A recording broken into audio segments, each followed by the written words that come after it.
Now many of you folks have been asking, which states are providing its residents with $1,000 monthly payments? And am I eligible to receive a fourth stimulus check? In this video, everybody, we'll be discussing the latest and breaking news surrounding a fourth stimulus payment. But first, don't forget to subscribe to my channel and share this video with your friends and family. On this channel, I was provided with the most up-to-date and reliable stimulus check news. So folks, just be sure to subscribe. Well, I think the president's making the decisions. And when we went to the Oval Office, 6 of us, to talk about a bipartisan infrastructure package, the president basically tasked us to come back with something close to $1 trillion in the areas and the scope that we as Republicans feel constitutes infrastructure. We're struggling to reopen, so we made vaccinating teachers a priority. We delivered schools the much support they needed. State and local governments had to lay off tens of thousands of educators and first responders. Many are now back on the job thanks to the rescue plan. In fact, in May, state and local governments added 103,000 education jobs. Now the IRS has issued almost 167 million payments in the third round of direct stimulus aid, with another 1.8 million people last week receiving the $1,400 checks. And everybody, so far the federal response to the economic crisis has delivered $3,200 to each eligible adult.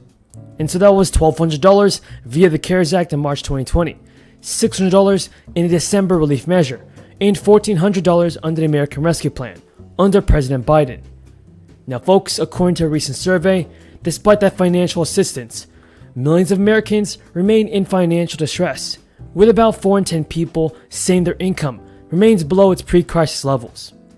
And nationwide, nearly 16 million people are receiving some form of jobless assistance or unemployment benefits. Now everybody, you have to know that the unemployment rate stands at 6.1%, far higher than its pre-crisis level of 3.5%, and jobless rates remain especially elevated in low-wage industries such as food services and hospitality. According to survey data, 1 in 4 Americans struggled to pay their household expenses in the previous week. For many people, the latest round of $1,400 checks did not last long, and that is why more than 2.3 million people have signed a Change.org petition that was started last year, and this calls for lawmakers to pass legislation for recurring $2,000 monthly payments. Now many lawmakers have picked up the idea.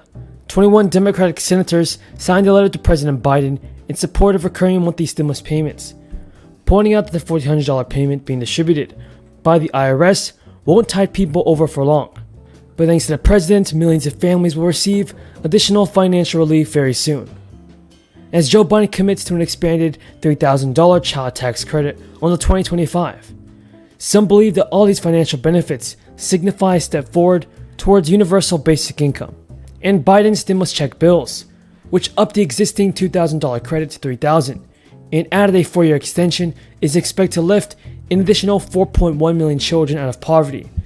And Democrats in Congress are pushing to make this change permanent.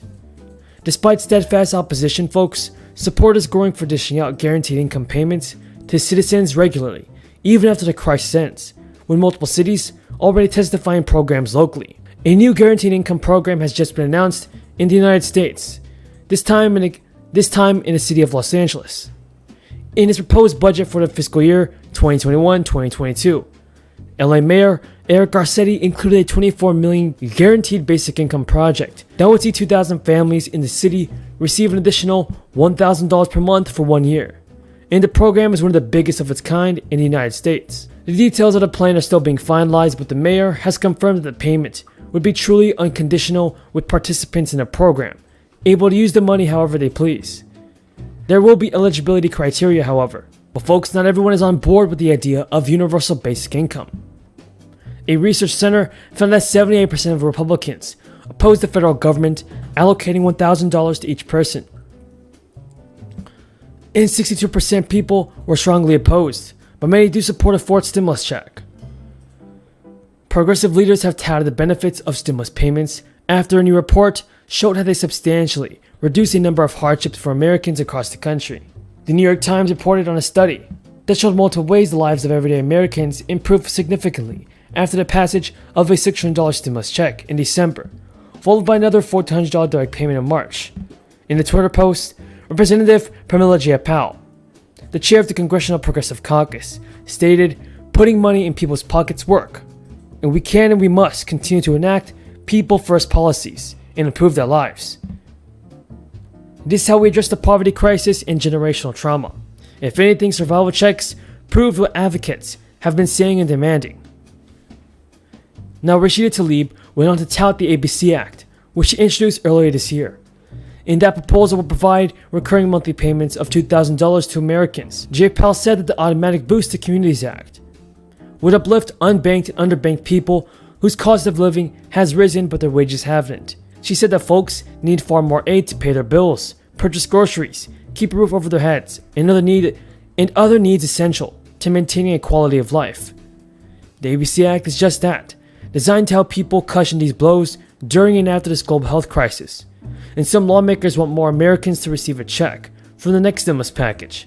Then don't forget to give this video a like. And when we went to the Oval Office, 6 of us, to talk about a bipartisan infrastructure package, the president basically tasked us to come back with something close to $1 trillion in the areas and the scope that we as Republicans feel constitutes infrastructure. Also, we could spread it over an 8-year period of time, and that's exactly what we've done. And we've got a great basis for this because we just passed a surface transportation bill unanimously out of my committee with Senator Carper as the chairman.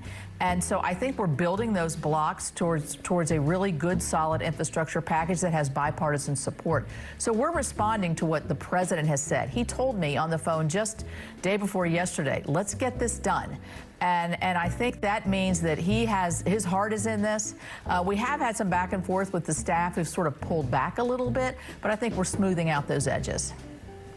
I want to play something that your Democratic colleague, Senator Elizabeth Warren, had to say in response to the GOP's $928 billion counteroffer.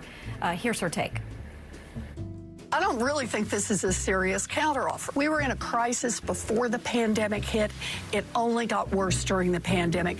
This is our chance to expand our idea of what infrastructure means.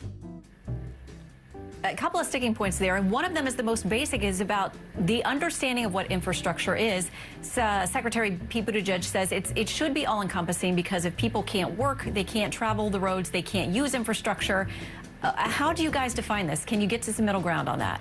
Well, we disagree on the definition of infrastructure, and we've been working with the president to bring it back to the physical core idea of infrastructure that we've worked so well on in the past, whether that's roads and bridges, waterways, ports, lead pipes, transit, airports, and also the new infrastructure, which is we must have everywhere, a broadband.